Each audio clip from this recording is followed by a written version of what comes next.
반갑습니다. 오늘 여호룻발이란 제목으로 여기 말씀을 전하려고 합니다. 지난 금요일에 이어서 사사 기드온에 대한 본문을 가지고 이런 거 말씀을 나누고 싶은데요. 간단하게 다시 배경을 좀 말씀드리면 이스라엘이 또다시 여호와 앞에 악을 행하고 또 우상을 숭배하고 여호와 하나님의 말을 청종치 않자 이번에는 여호와께서 이들을 미디안의 손에 넘기셔서 어느 때보다도 극심한 박해와 또 가난을 경험하게 하세요.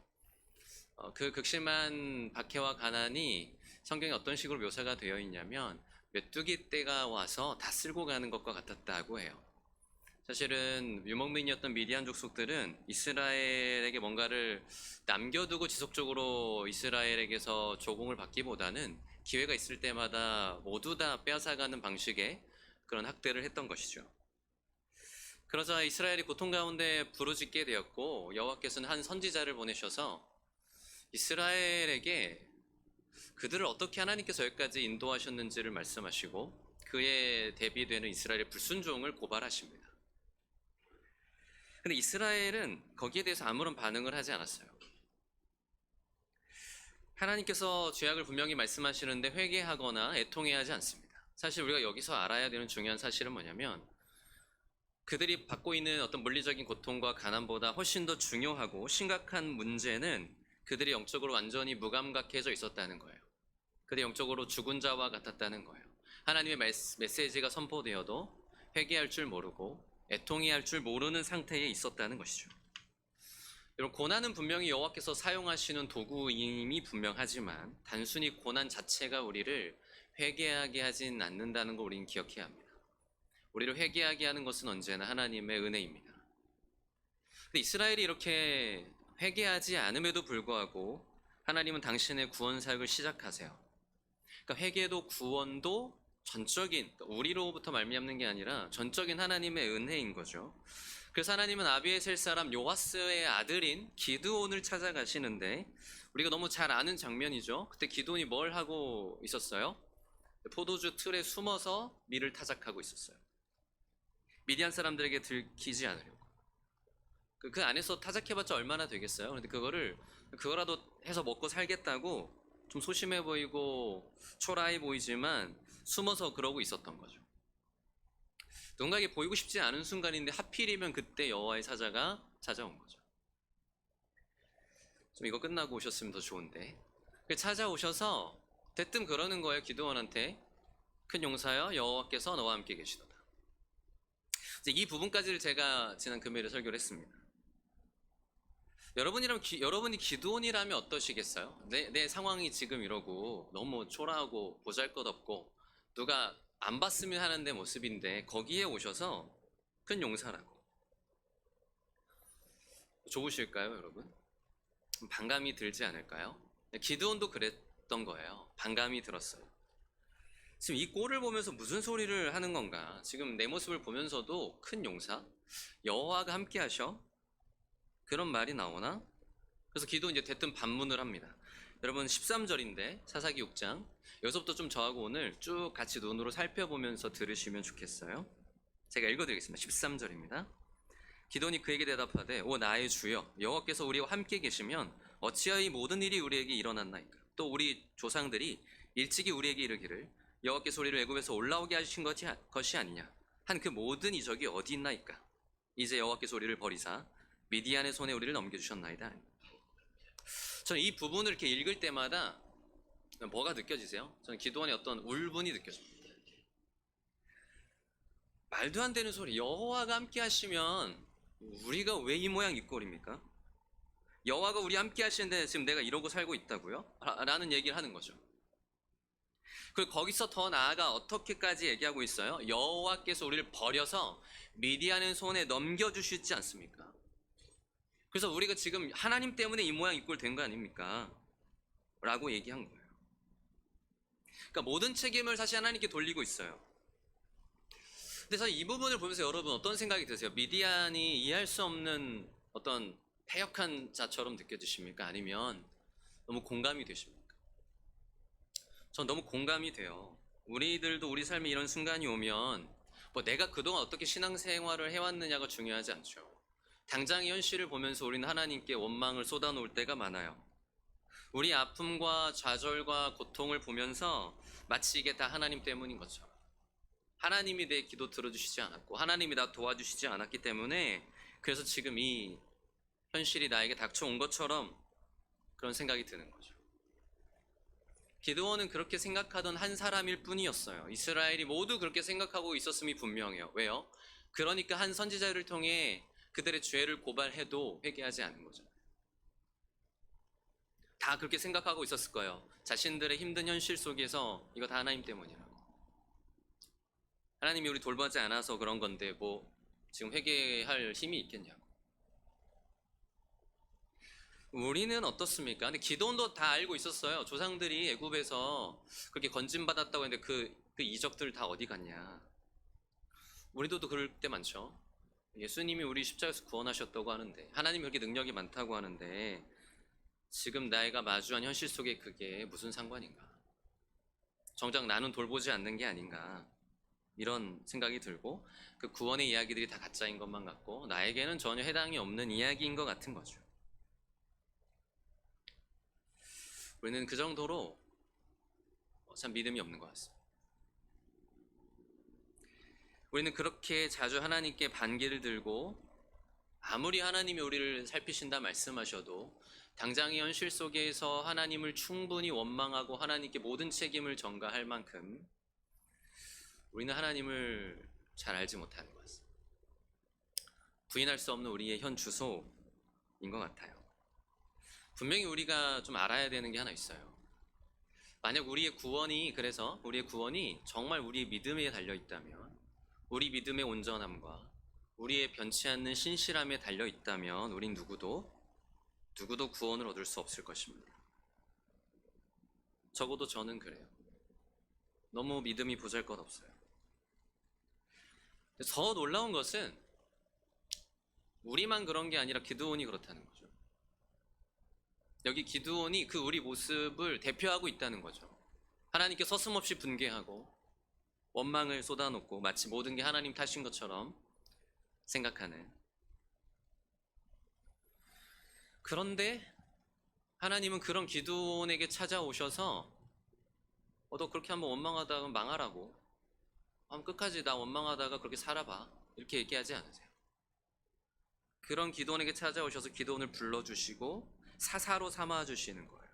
아무 자격이 없는데, 그럴 만한 믿음이 있는 것도 아닌 것 같은데 고작 숨어서 밀 타작하다가 여호와의 사자가 찾아오니까 기다렸다는 듯이 신세한탄하고 원망만 쏟아냈는데 하나님은 그를 통해 이스라엘을 구원하겠다고, 너는 큰 용사라고, 내가 너와 함께한다고 얘기하시는 거예요. 이해가 안 되는 장면이죠. 왜 하나님 이렇게 하시죠? 근데 이 기도원을 부르시는 이 부르심이 우리를 향한 동일한 부르심이에요. 우리가 믿음이 있어서 우리를 부르시고 우리가 뭐 대단히 하나님 앞에 마음이 맞춰져 있어서 우리를 부르시는 게 아니에요. 우리가 하나님을 원망하고 있는 그 순간에도 모든 우리의 현실이 하나님 탓인 것만 같이 여기는 우리의 못난 모습 한가운데에서도 주님은 찾아오셔서 우리를 부르시는 거예요. 우리를 불러주시는 건 어떻게 보면 우리의 초라함, 우리의 실제 모습과 상관없는 전적인 은혜인 거죠. 아무리 믿음 없어 보이고 하나님을 원망하는 것 같아도 오히려 하나님은 현실 속에서 고통스럽다고 발버둥 치는 우리를 꼭 껴안고는 말씀하시는 거예요. 내가 너랑 함께한다. 우리 그 몸부림을 가만히 껴안고 얘기하시는 거예요. 우리가 하나님의 사랑을 결국에 경험하는 부분이 여기인 것 같아요. 의심하고 원망하는 나를 끝까지 포기하지 않고 찾아오셔서 나를 붙들고 계심을 내가 어느 순간 발견할 때 하나님은 답은 해주지 않으세요. 답을 주는 방식으로 일하진 않으시죠. 욥에게도 그러셨고 지금 기드온에게도 그러세요. 왜 이런 환란이 있는 건지, 왜 이스라엘이 이렇게 살아가는지, 왜 기드온이 그런 모습으로 살아가야만 하는지 그렇게 비참하게 답을 주시려고 찾아오신 건 아니었어요. 대신에 답이 아니라 하나님 자신을 주시는 거예요. 우리는 근데 알고 있어요, 여러분. 우리가 답을 안다고 해서 달라지는 게 없다는 걸. 우리는 늘 하나님께 답을 달라고 때로는 그렇게 우리 하나님께 애통해하고 부르짖지만 달라지나요? 여러분, 정말 우리가 답을 알면 우리의 상황이 갑자기 견딜만해지나요? 우리가 정말 답을 알면 갑자기 내가 답을 듣게 되면 다 이해가 되고 그 순간 갑자기 다 괜찮아지게 되나요? 아니죠.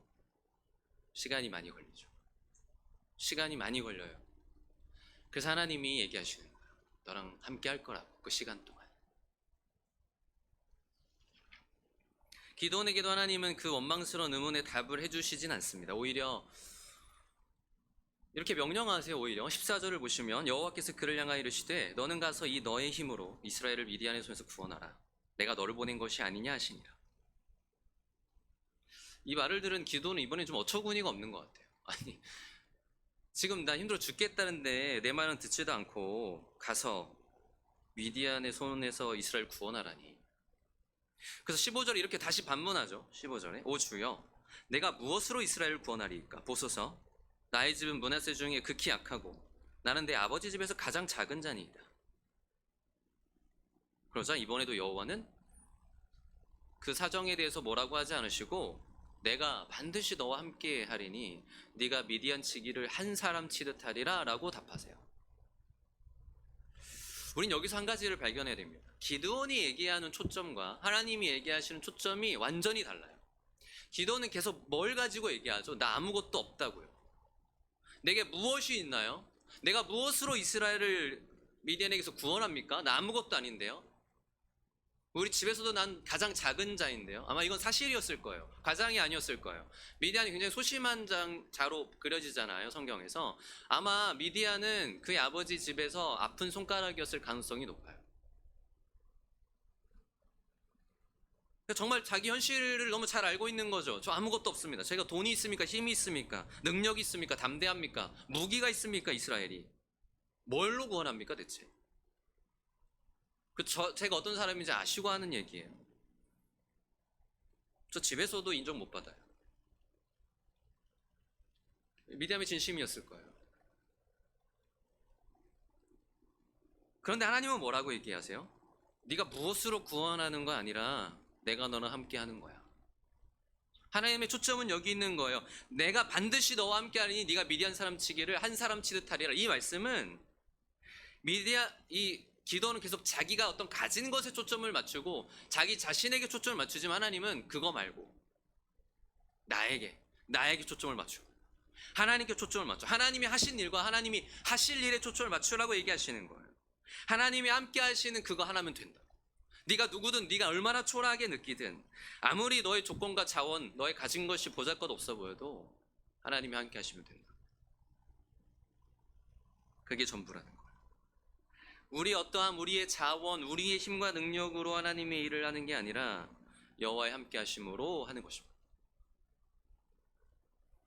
그분이 함께 하셔서 우리를 부르시는 그 부르심. 아까 말씀드렸죠. 그게 어떤 부르심이신지. 은혜로 우리를 부르시는 그 부르심. 우리의 어떠함과 상관없이 우리를 큰 용사라고 하나님이 함께 하실 거라고 하시는 그 약속. 이 말씀과 약속이 전부인 거예요. 여러분, 하나님 우리가 믿잖아요. 뭘 믿는 거예요? 그거는 다른 말로 하나님의 약속을 믿는 거죠. 하나님 말씀을 믿는 거잖아요. 우리 함께 하신다는 걸 믿고요. 예수께서 우리를 사랑하신다는 거, 우리 위해 죽으셨다는 거 믿고요. 그분 다시 오신다는 거. 우리와 함께 영원히 다스리신다는 걸 믿는 거잖아요. 그러니까 그 약속과 말씀 자체가 능력인 거예요. 우리가 살아가면서 소망을 품을 수 있는 건 다른 게 있어서가 아니에요. 우리가 뭐 돈이 있어서 소망이 넘쳐나나요? 약속이 많잖아요. 우리 약속이 있잖아요. 너무 확실한. 그래서 그 약속 자체가 능력이고 이번에도 기드온을 그 약속이 움직이기 시작해요. 끔찍할 것 같지 않은 기드온의 마음을. 분명히 기드온의 첫 반응을 보면 무슨 얘기를 해도 통하지 않을 것 같은데 이 여호와의 사자를 통하여 들려지는 여호와의 말씀과 약속이 그의 마음을 조금씩 움직이는 거예요.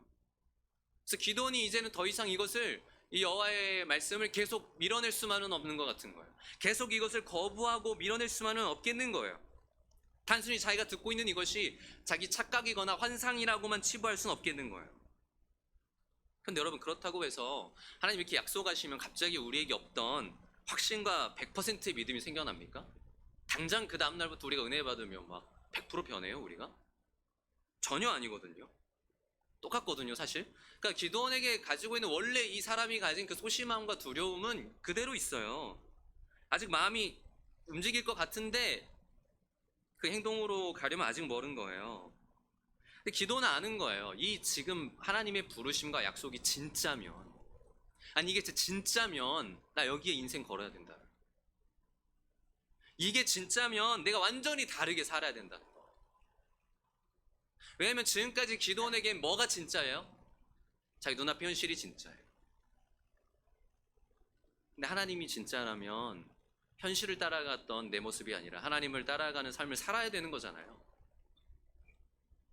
그래서 기드온은 뭔가 확실한 증거를 구합니다. 뭔가 확실한 표징이 있으면 좋겠다. 증거가 있으면 좋겠다. 그래서 17절을 보시면 이렇게 말합니다. 기드온이 그에게 이르되 그에게 대답하되 만일 내가 주께 은혜를 얻었사오면 나와 말씀하신 이가 주 되시는 표징을 내게 보이소서. 여러분 지금 이 얘기는 단순히 기드온이 뭐 증거 보여주시면 해볼게요. 뭐 좀 진짜라는 거 제가 확실히 알면 할게요. 이런 거래가 아니에요. 물론 여전히 소심하고 겁 많은 기드온의 모습을 보여주는 장면이기도 하지만 그는 지금 단순히 자기 욕심을 위해, 자기 목적을 위해 뭔가를 구하는 게 아니에요. 정말 저 하나님이 진짜면 하나님 말씀대로 살아야 되는 거 저 알아요. 근데 저한테 확신 주세요. 여러분 이 정도 확신은 구하신 적 있지 않으세요? 우리에게 이런 소명 정도는 필요하잖아요. 내가 정말 하나님의 사람이라. 저도 목회자로서의 소명 확인할 때 확실하게 안 주시면 절대 안 간다고 했거든. 안 가려고. 안 주십시오. 그런 확신은 구해야 돼요. 뭐 단순히 뭐 이거 한번 할게요. 이런 거래가 아닌 거예요. 왜요? 그 정도로 우리의 하나님이 확실하면 우리 인생 걸어야 되니까. 우리 다르게 살아야 되니까요. 그리고는 이제 바로 하나님께 드릴 예물을 준비합니다. 19절입니다. 여러분 19절 보세요. 기드온이 가서 염소 새끼 하나를 준비하고 가루 한 에바로 무교병을 만들고 고기를 소쿠리에 담고 국을 양푼에 담아 상수리 나무 아래 그에게로 가져다 드리매 20절 하나님의 사자가 그에게 이르되 고기와 무교병을 가져다가 이 바위 위에 놓고 국을 부으라 하니 기드온이 그대로 하니라. 자, 사실 이제 가루 한 에바면 굉장히 많은 양입니다.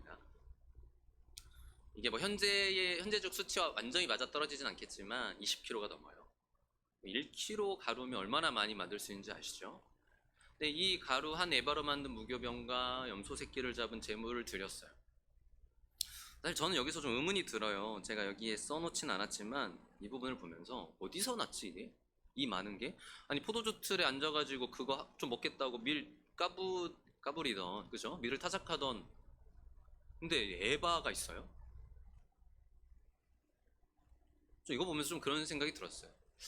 사실 우리 다 여력이 있어요.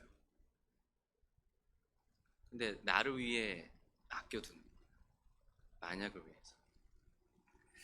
자 어쨌든 근데 그거를 이제 그러니까 지금 어떻게 보면은 기드온은 다 걸은 거예요 여기다가. 이게 진짜면 난 달라져야 한다. 그래서 그 에바와 염소 새끼와 그 많은 재물들 올려놨는데 하나님의 사자가 뭐라고 어떻게 하라고 해요? 거기에 국을 부으라고 해요. 이제 어떤 장면이 떠오르냐면 여러분 갈멜산에서 엘리야가 바알 아세라 850명의 선지자들과 이렇게 한판 붙을 때 누가 먼저 불을 하늘에서 내려서 진짜 신인 걸 증명할 거냐 이 대결을 펼치잖아요.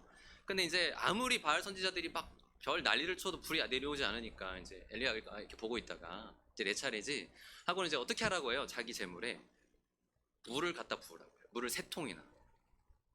물 3통이나 갖다 부어요. 그럼 여러분 이 물을 그렇게 많이 부어서 도랑 이렇게 찼을 거예요. 불이 붙나요 이게? 붙을 수가 없어요. 지금 엘리야는 이 불이 내려올 건데 이게 인간적으로 말미암는 불이 아니라 하나님이 내리시는 불임을 확실하게 보여주려고 하는 거예요. 여기도 비슷한 맥락이에요. 국을 갖다 부었어요. 이게 뭐 불이 붙겠어요? 그런데 어떤 장면이 이어집니까? 여호와의 사자가 지팡이를 갖다가 대니까 바위로부터 불이 나와서 그 재물을 다 사릅니다. 이 장면을 통해서 지금 하나님께서는 이 기드온 앞에 나타난 분이 사실 진정한 여호와 자신이셨음을 보인 것이고 첨언하자면 여러분 하나님이 누군가가 드린 재물을 받았다는 걸 확실하게 증명해 주시는 건 어떤 말과 똑같냐면 그가 하나님께 은혜를 받았다는 증거예요. 예를 들어서 이게 이제 첫 제사부터 나와요. 첫 제사가 이제 가인과 아벨이 드리잖아요. 그렇죠? 근데 뭐라고 창세기가 얘기합니까?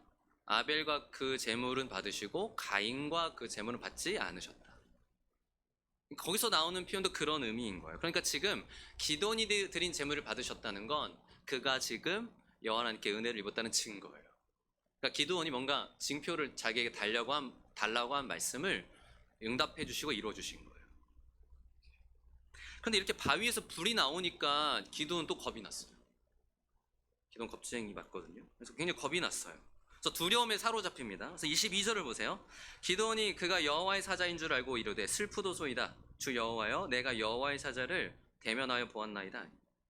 지금 여기 본문에는 슬프도소이다 이렇게만 표현되어 있지만 실제 히브리어 원문을 보면 이게 화로다 나여가 더 정확해요. 화로다 나여, 즉 나에게 화가 미쳤구나, 나 죽을 수밖에 없구나 라는 의미인 거예요. 우리가 진정으로 하나님의 임재와 거룩하심을 잠시라도 마주하게 된다면 누구라도 이렇게밖에 반응할 수 없죠. 진정 우린 죄인이기 때문에 하나님 앞에 서게 되는 순간, 그 영광을 잠시라도 마주하는 순간 우리가 정말 죽을 수밖에 없다는 걸 깨닫는 거예요. 출애굽기 33장에서도 모세가 여호와 하나님께 간구한 적이 있죠. 주 영광을 내게 보여달라고. 그래서 하나님이 친히 뭐라고 말씀하세요? 네가 내 얼굴을 보지 못하리니 나를 보고 살 자가 없습니다.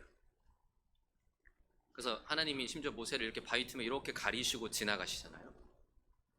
누구도 하나님의 얼굴을 볼 수 없어요. 죄인은 감히 그 존전 앞에 설 수 없는 게 우리들이에요.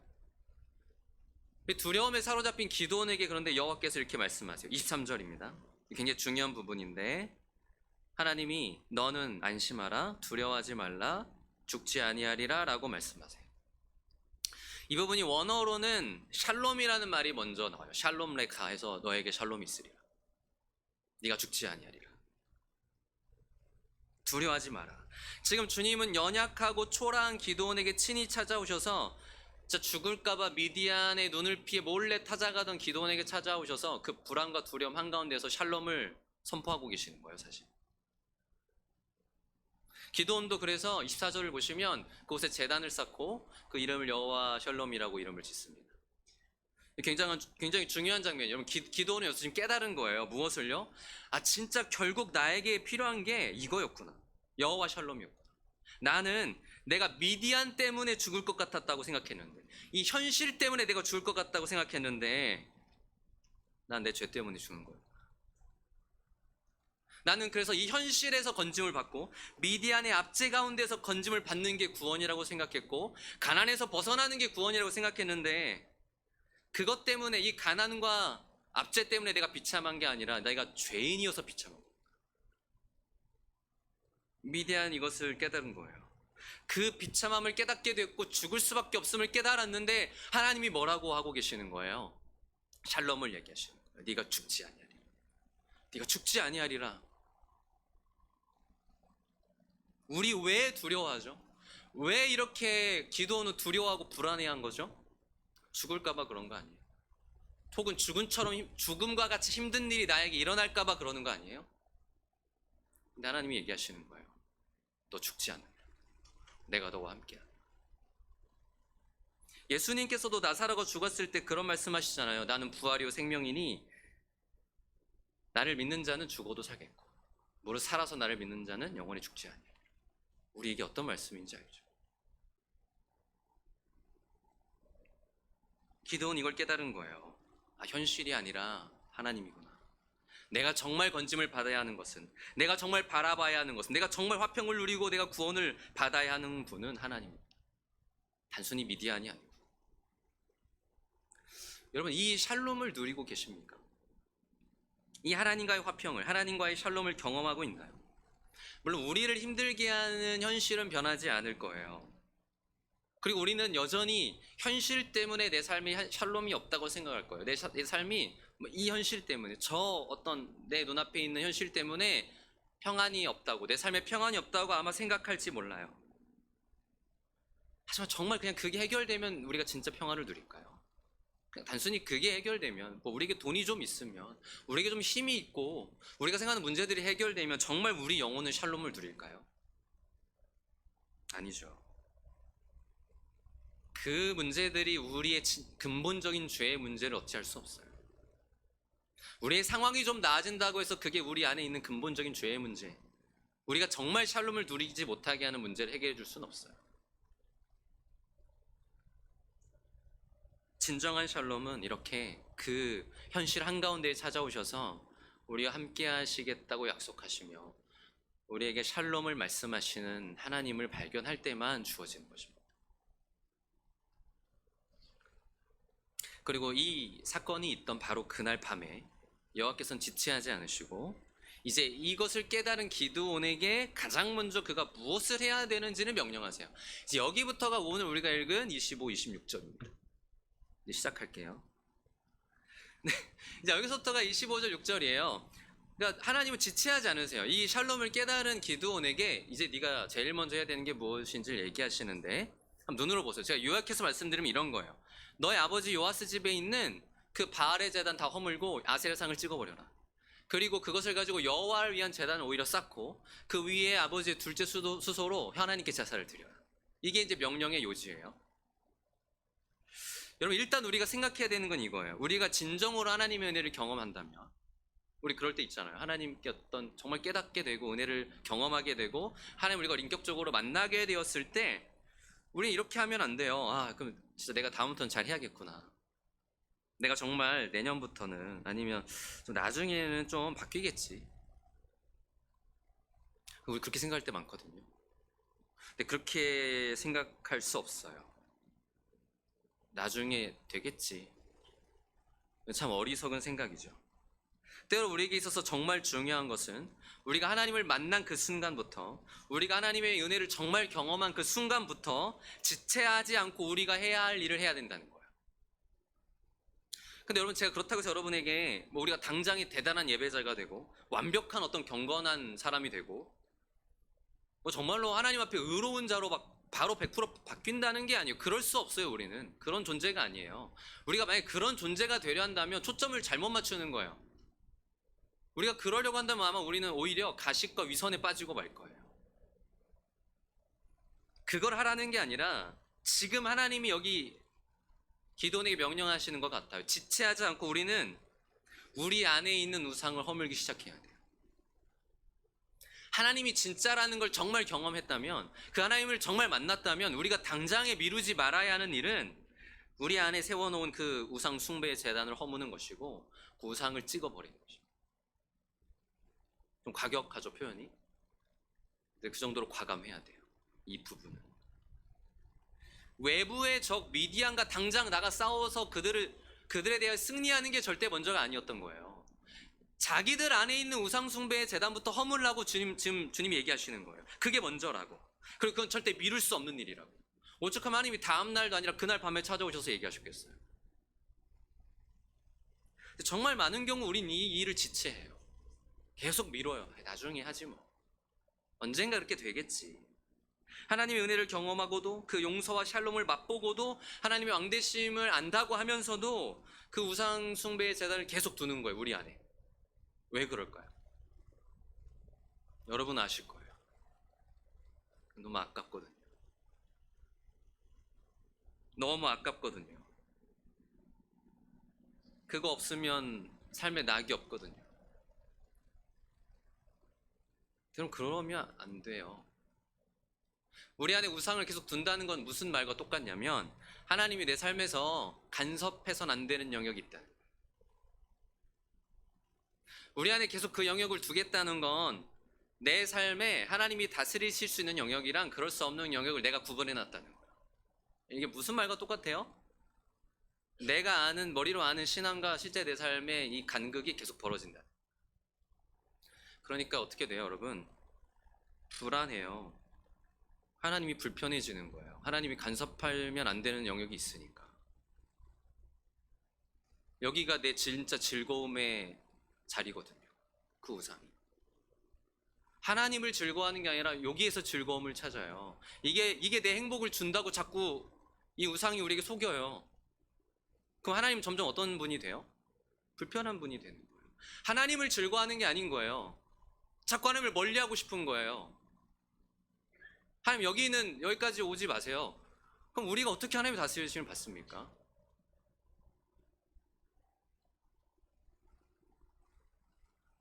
하나님과의 참된 샬롬을 누릴 수 없는 거죠. 그래서 이 부분만큼은 좀 과감하게 말씀드릴게요. 깨 부숴야 합니다. 무너뜨려야 합니다. 물론 불안할 거예요. 두렵고요. 놓치기 싫을 거예요. 어떻게든 합리화를 하고 싶을 거예요. 나 그래도 이거 있어야 행복한 건데. 하나님도 우리 행복 원하신다고 하셨는데. 끊임없이 합리화를 해요. 끊임없이. 근데 우리 정말 정직하게 여러분 스스로에게 질문해 보세요. 진짜 내가 이거 왜 붙들고 있는지. 나 지금 어떤 소리를 쫓아가고 있는지. 왜 난 이 바알의 제단을 열심히 쌓고 그렇게 열심히 관리하는지. 이건 건들지 마. 한 가지 재밌는 건 기드온이 무너뜨려야 할 바알 제단이 지금 어디 있다고 하냐면 기드온의 아버지 요아스 집에 있어요. 그럼 이제 요아스가 아마도 그 성읍 안에서 바알을 숭배하는 일에 있어서 중요한 역할을 했거나 아마 그 제단을 관리하는 일을 했을 거예요.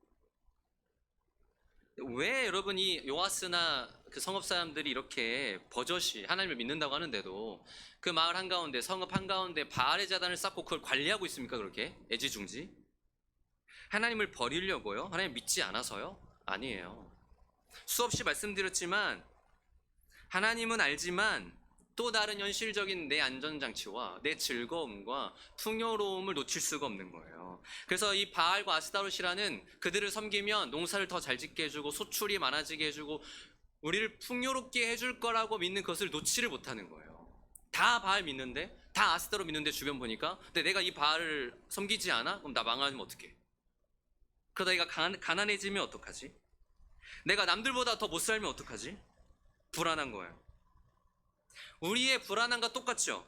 우리 하나님을 섬긴다고 하지만 사실은 현실 속에서 우리는 우리 자신도 모르게 돈을 섬기는 자처럼 살아갈 때가 많아요. 우리의 풍요로움과 안락함을 쫓아 살아갈 때가 훨씬 많아요.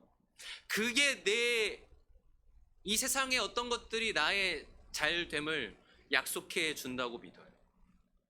그래서 그걸 놓지 못해요. 거기에 우리 마음을 메어둬요. 거기 우리의 시간을 쏟고요. 우리 에너지를 쏟고요. 우리의 중심을 거기에 고정해둬요. 하나님은 그냥 이렇게 그래도 하나님은 이렇게 완전히 버리면 안 되니까 잠깐 예배하고 일로 오는 거예요. 이걸 놓으면 내가 손해를 볼 것 같아요. 여러분 그런 것들이 있으시죠? 이거 보면 내가 손해 볼 것 같고요. 내 즐거움이 사라질 것 같고요. 너무 아까워요. 그래서 정작 붙들어야 되는 하나님은 놓고 사는 거죠. 그래서 기드온이 하나님의 말씀대로 그 제단을 헐어버렸을 때 이걸 발견한 그 성읍 사람들이 이렇게 반응하는 거예요. 그럼 30절을 보세요. 성읍 사람들이 요아스에게 이르되 네 아들을 끌어내라. 그는 당연히 죽을지니 이는 바알의 제단을 파괴하고 그 곁에 아세라를 찍었음이니라 하니. 황당하고 어이가 없죠. 아니 언제부터 이스라엘 사람들이 이렇게 용맹하고 열정적이었습니까? 지금 뭐라고 얘기해요? 그는 당연히 죽어야 돼. 감히 바알의 제단을 무너뜨려? 감히 아세라상을 건드려?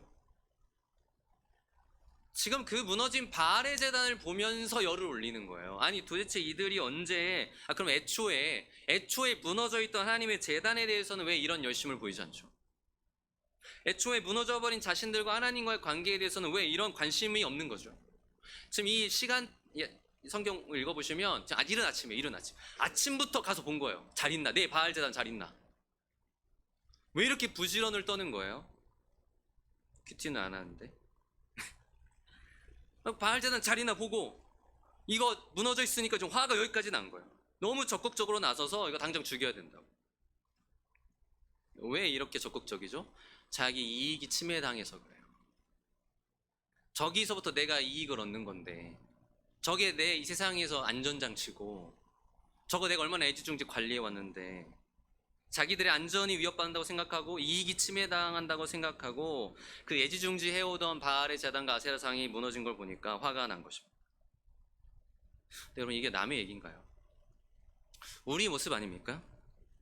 하나님은 버리고 하나님은 모른 채 하고 하나님 말씀에는 그냥 귀 기울이지 않으면서 내 이익과 관련된 일에는 너무 열심을 내요. 내가 중요하다고 이 세상에서 내가 붙들고 살아가는 어떤 것들 그래서 내가 애지중지하고 그렇게 열심히 관리하고 이런 것들에 대해서는 두 발 다 벗고 나서서 그게 절대 침해당하지 않도록 그 누가 건들 수 없게 이게 혹시 우리 모습 아닌가요? 하나님을 더 사랑하기 위해, 하나님을 더 알기 위해, 하나님을 놓칠까봐, 그 하나님이 우리에게 주시는 평안을 놓칠까봐, 하나님이 우리에게 주시는 그 은혜와 사랑과 그 기쁨을 놓칠까봐 그걸 두려워하진 않아요.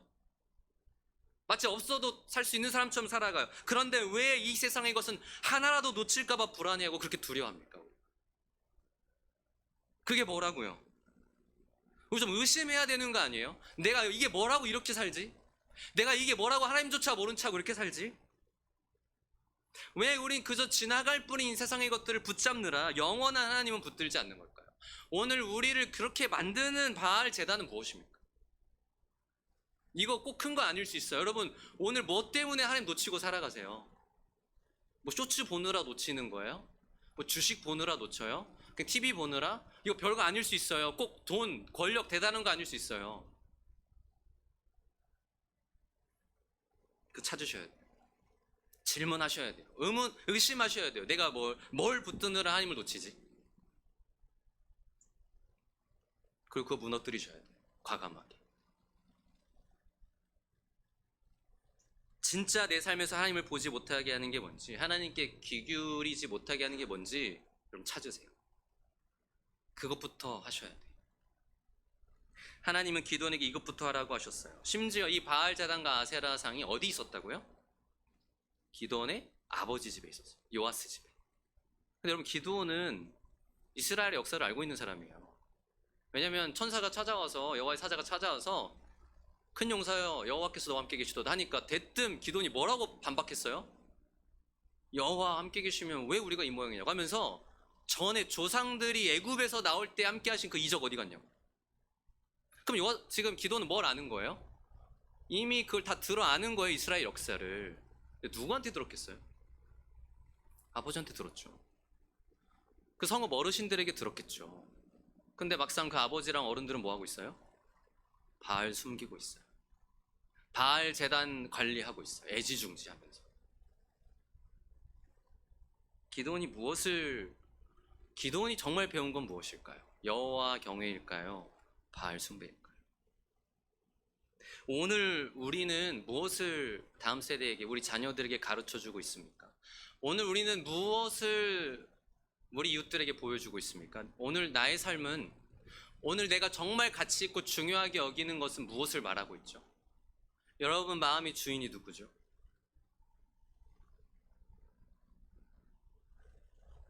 우리가 얼마든지 말로는요, 하나님을 말할 수 있어요. 하나님에 대해서 왈가왈부 정말 많은 말 할 수 있어요. 저 보세요. 얼마나 말은 잘해요. 우리 그렇게 할 수 있어요. 우리가 아는 성경 지식 가지고 막 아이들 훈계도 하고 가르치고 이래야 된다고 말할 수 있어요. 그런데 우리 삶은요? 우리 삶에 정말 여호와의 제단을 우리 그렇게 애지중지하고 있나요?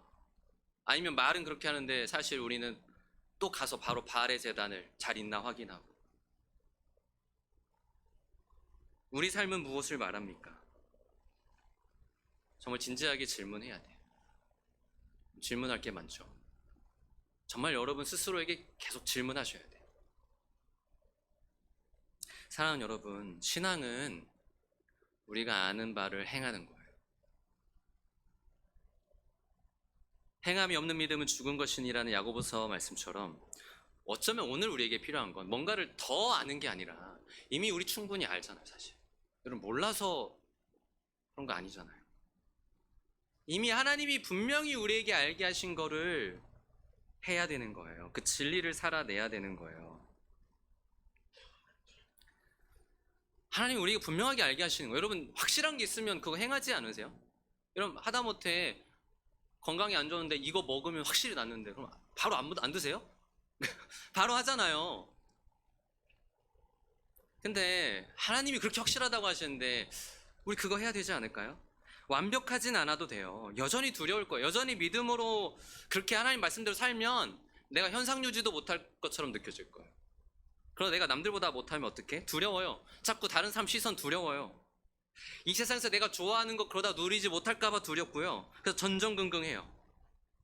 근데 중요한 건 하나님이 정말 보길 원하시는 건 그 한 번에 싹 쓸어버리고 완벽하게 순종하는 게 아니라 그렇게 겁나고 전전긍긍하고 덜덜 떨면서도 하나님이 알게 하신 거를 순종하는 거예요. 제가 일부 때는 얘기 안 했는데 제가 참 좋아하던 교수님이 계신데 그분이 수업 시간에 그런 얘기 하셨어요. 헌금을 내는데 11조를 내는데 이거 당연히 하나님이 거죠 하고 과감하게 딱 내는 사람하고 이거 좀 아깝다. 나 이거 있으면 좀 더 여유롭게 쓸 수 있는데 벌벌 떨면서 내는 거랑 여러분 뭐가 더 훌륭한 믿음이죠? 전자만 훌륭한가요? 아니잖아요. 하나님을 믿으니까 그리고 원래 우리 연약해요. 하나님 아세요. 연약하니까 당신 의지하라고 하시잖아요. 그렇게 하나님을 의지해서 덜덜 떨면서도 염려하고 불안해하면서도 작은 순종의 한 걸음 내딛는 거예요. 기드온도 그렇게 했어요. 여러분 기드온이 요아스 집에 있는 바알 제단과 아세라상을 허물어버리고 찍어버릴 때 막 당당하게 하나님이 나에게 명하셨어. 대낮에 딱 가가지고 무너뜨렸나요? 아니에요. 막 밤에 여기 27절 보세요. 감히 낮에 하지 못하고 두려워서 의를 감히 낮에 하지 못하고 밤에 했어요. 그 두렵고 겁 많고 소심한 기도는 어디 안 갔어요. 여기 있어요. 그대로. 뭐 막 완벽하게 거침없이 여호와께서 명하신 것이 아니냐 이러지 않았어요. 이게 우리들이에요. 하나님은 이 순종을 통해 일하시잖아요. 누가 여러분 하나님께 순종하는 게 겁이 안 나겠어요? 누가 두렵지 않겠어요? 누가 불안하지 않고 누가 아깝지 않겠어요? 그 완벽하게 그럴 수 있는 사람이 과연 있겠냐고요. 계속 포기하고 싶죠. 안 했으면 좋겠죠. 그냥 이대로 그냥 나 편한 대로 살고 싶고 몇 번이나 주저하고 기도도 그러지 않았겠어요? 주저하다 밤이 됐겠죠.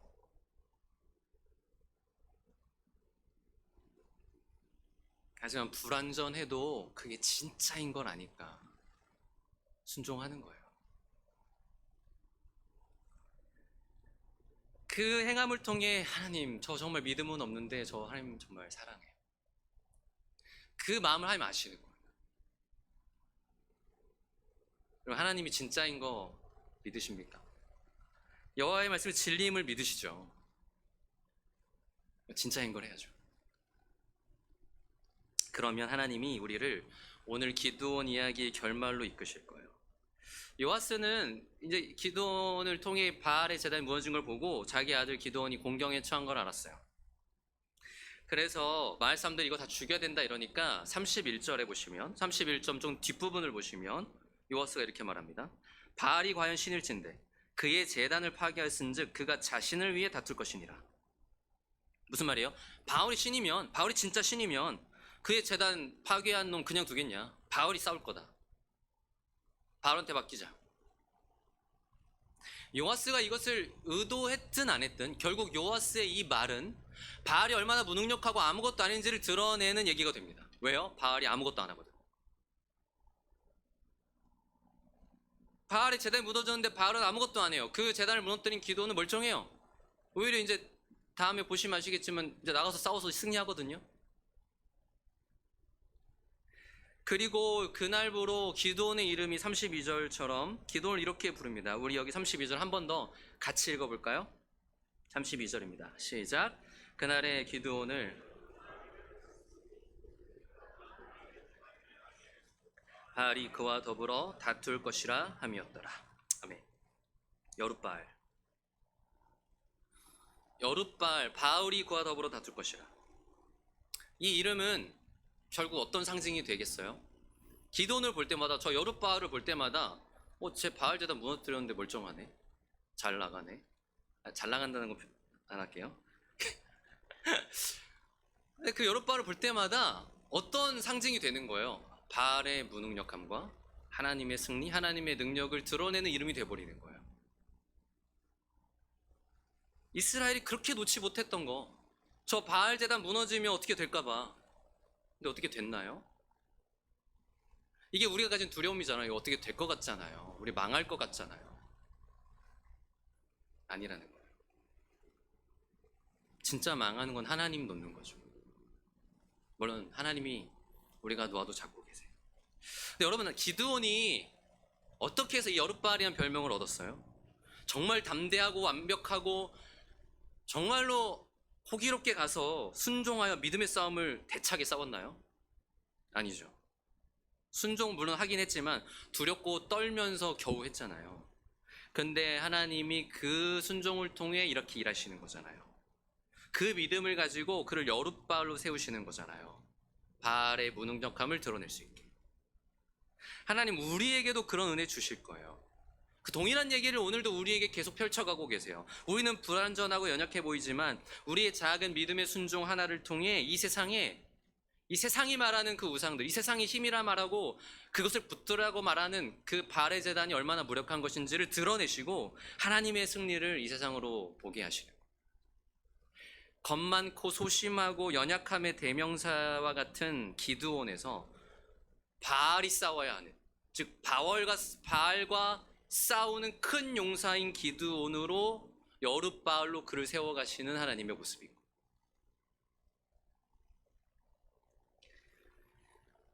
하나님이 우리에게 바라시는 건 대단한 게 아닐지 몰라요. 우리 안에 무너뜨려야 하는 그 제단을 그리고 우리는 분명히 알 거예요. 여러분 분명히 아실 거예요. 근데 알면서도 용기가 없고 미루고 순종하지 않죠. 그러면 안 될 것 같고 너무 아깝죠. 하지만 여러분 분명히 좀 여러분이 꼭 말씀드리고 싶어요. 근데 그게 확실하다면, 이게 바알의 제단이 확실하고 내가 정말 세워야 하고 붙들어야 되는 게 여호와의 제단이 확실하다면 무너뜨리세요. 아니 과감하게 못해도 여러분 소심하게라도 한쪽 귀퉁이만 무너뜨려 보세요. 정말로. 그 아세라상 반절만 한번 찍어내 보세요. 무슨 일이 일어나는지. 이거 없으면 망할 것 같았는데 아닐걸요? 저 확실하게 말씀드릴게요. 절대 아닐 거예요. 그게 그 순간부터 하나님이 개입하실 거예요. 하나님 개입하셔서 보게 하실 거예요. 그게 얼마나 별거 아닌지. 바알이 그가 싸우겠다? 아니죠. 오히려 하나님이 싸우심을 보게 하실 거예요. 하나님이 우리를 위해 싸우세요. 어떻게 해요? 바알에게 빼앗겼던 우리를 되찾기 위해 하나님이 친히 싸우세요. 우리의 그 연약한 한 걸음의 순종을 통해서 하나님이 친히 우리의 빼앗겼던 우리의 중심과 마음을 하나님이 다시 되찾으세요. 하나님이 그렇게 인도하시면 우리 맛보게 될 거예요. 내가 정말로 붙들어야 되는 게 그 헛되고 허무한 것들이 아니라 그걸 내가 애지중지하고 그거를 관리하고 그 바알의 제단을 쌓기 위해 그렇게 살아왔는데 결국 내가 얼마나 잘못된 것을 붙들어왔는지, 내가 정말 무엇을 세워가야 하고 누구를 붙들어야 되는지를 알게 하실 거예요. 왜요? 하나님이 친히 싸우시니까. 우리가 그렇게 할 수 있게 확신 주실 거예요. 그래서 그 바알에게 빼앗겼던 우리의 마음을, 우리 중심을 되찾으시는 하나님을 발견하게 하실 거예요. 그렇게 우리를 여룻바알이 되게 하실 거예요.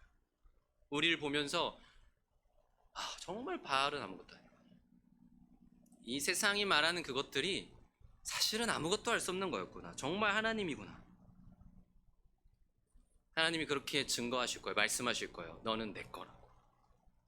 너 내 거라고. 바알의 것 아니라고. 그 바알에게 빼앗긴 우리를 다시 되찾는 싸움을 통해 분명히 선언하실 거예요. 넌 나의 것이라고. 우리는 주님의 것입니다, 여러분.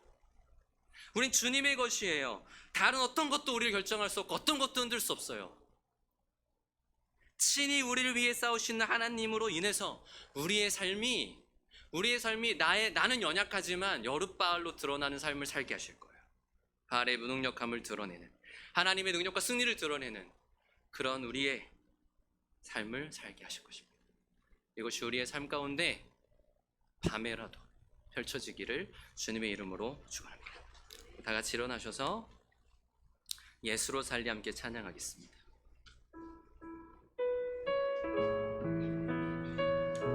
우리 좀 생소하실 수 있는데 가사를 묵상하며 함께 찬양합시다.